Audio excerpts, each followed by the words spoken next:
vsako leto vidim več interesa za ta prelep, čudovit šport. Tudi med mladimi tretje leto poteka ta šolska liga. 250 do 300 igralcev se nam zvrsti na regijskih in na državnem prvenstvu. In zakaj pravzaprav prihajajo? V bistvu dobro vprašanje. Ja.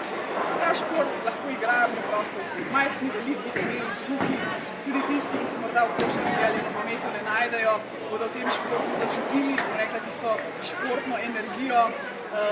In tukaj je treba pa še en korak več, seveda. Tukaj ni samo mišica, ni samo imeti kondicijo.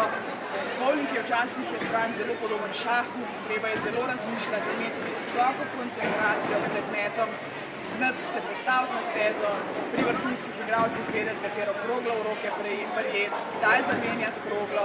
Skratka, to je tisto, kar potem bowling dela še mnogo bolj zanimivega in, bom rekla, tudi strastnega na nek način.